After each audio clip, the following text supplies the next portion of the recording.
Have you ever felt a sense of connection to something larger than yourself? Could this be a glimpse of higher consciousness? Join us and let's find out together.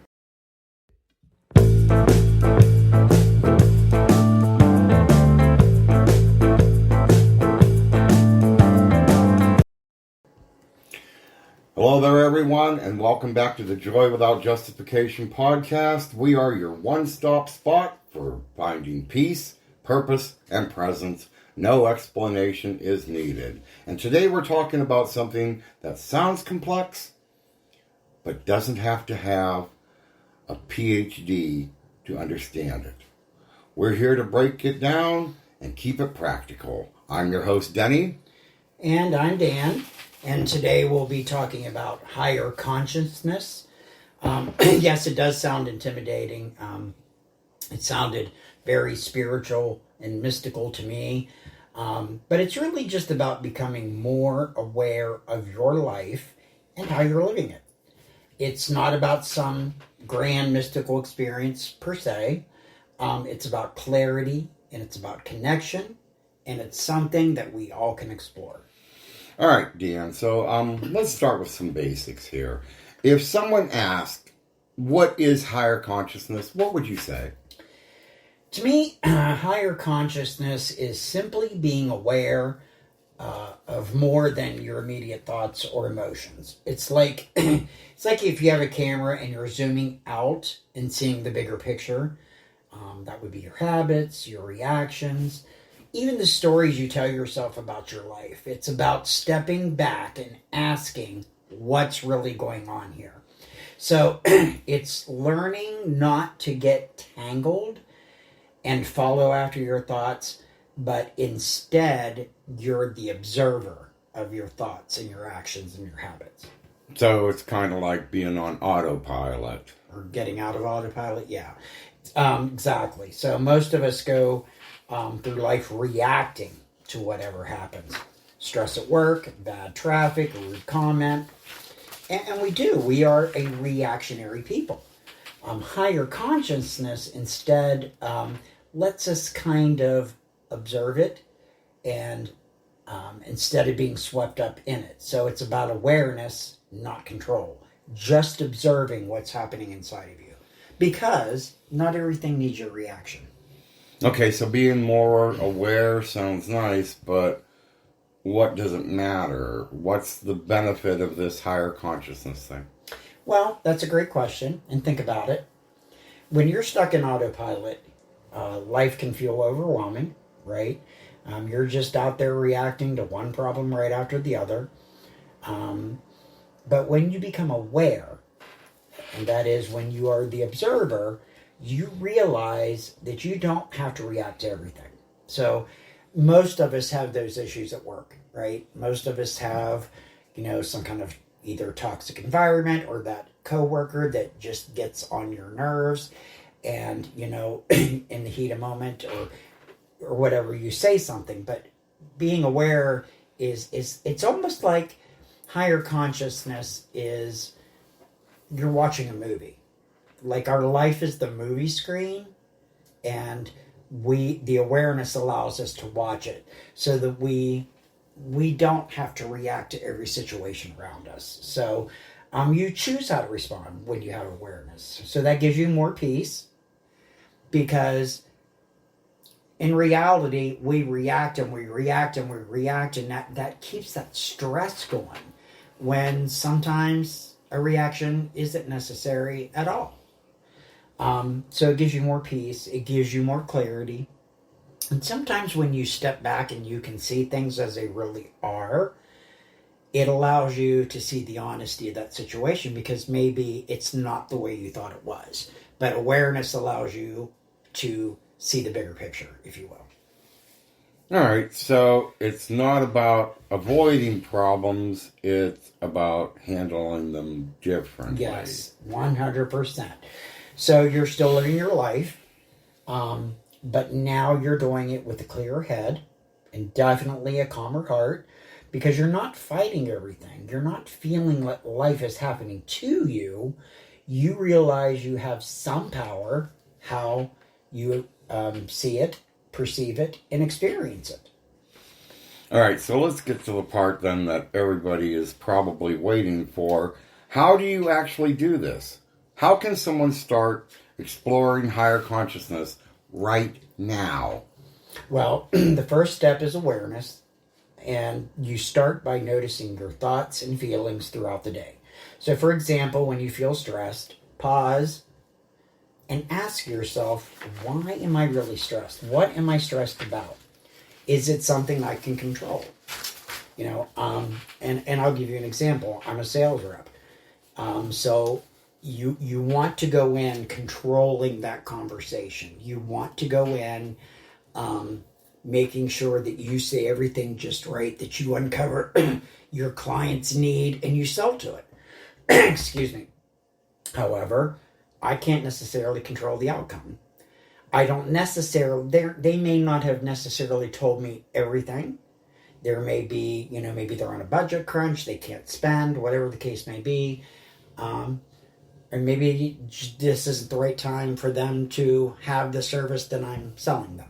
Okay? So you can get caught up in, I'm a failure, I did this wrong. Where if you have awareness, you're kind of looking at the situation and you realize I can't make that person do what I want. So my reaction doesn't need to be one of being upset. So it gives you space to kind of see things in your mind as they really are. Well, that sounds simple enough.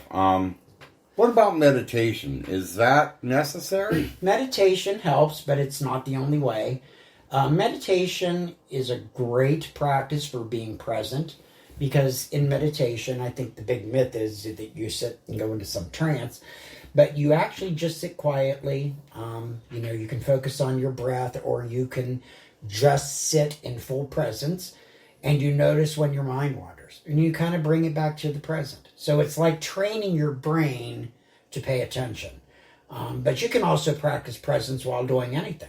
Walking, eating, even washing the dishes. So a lot of Zen, the student would go to the master and want, higher consciousness or awareness. And the Zen master would say, wash your bowl.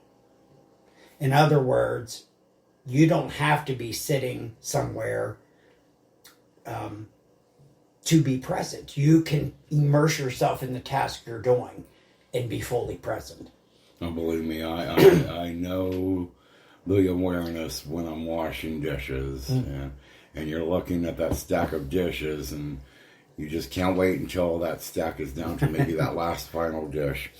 Okay, so just paying attention to what you're doing can help you access this higher awareness. Yes. Yeah, so it's about being where you are instead of lost in your thoughts about the past or the future. And if you really stop and think about it, that's adult life. We kind of let our thoughts run off and take us hostage. Where being in awareness is being in the now. It's just living in the moment. And over time, this practice starts to shift to how you experience life. All right, can you give me an example from your own life? And maybe this will help everyone understand, how was higher consciousness helped you handle a real situation differently? Oh, let's see. There's so many, but I am not a patient driver. The minute that light turns red, I'm tapping my fingers, and the minute it turns green, I want that guy to be gone. I want him moving. And I would get so frustrated in traffic, so frustrated.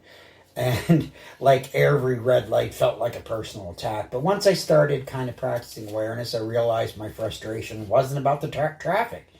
It was about feeling rushed or out of control. So now when I'm in traffic, I just kind of focus on the present moment. Might kind of look around and see things that I never really paid attention to before. And that's amazing. I literally go the same way every week. and I'm in one county every week. So I go the same way. But when I'm stuck at a red light, I can look and go, I never noticed that before. So that's kind of, you would be surprised the adults that do this, that really just don't notice things around them. And that's what awareness does. It helps you to kind of be present. That's relatable. Yeah, I've even noticed when I was working that I got overwhelmed a lot, and it's usually because I was trying to do everything all at once. Taking a moment, and stepping back, and prioritize what makes a big difference. That sounds like what you're saying we need to do. Yeah. Higher conscience isn't about avoiding life's challenges. It's about seeing them more clearly. And usually when we see them more clearly, the challenges really aren't challenges. We build it that way in our mind. And it's about responding with intention instead of reacting on autopilot. So then, what's the big takeaway for today? Higher consciousness isn't some unreachable state. It's just about paying attention, whether it's to your thoughts, your feelings, or the world around you. Yeah, and you don't have to be perfect at it. Start small. Take a few minutes each day to pause, to breathe, and to notice what's going on inside of you. It's not about challenging or changing everything overnight. It's about being a little more present each day. All right. So we hope this helped you all understand this, and we thank you for joining us on this journey. If this resonated with you, share it with someone who could use a little more clarity and peace in their life. And, hey, rate and review us. We'd like to know what we're doing or what we could improve more on. And join us next time when we will be talking about finding some healing from religious trauma. Yes. Yep. So, on that note, until next time, stay aware, stay curious, take care of yourselves, and peace out.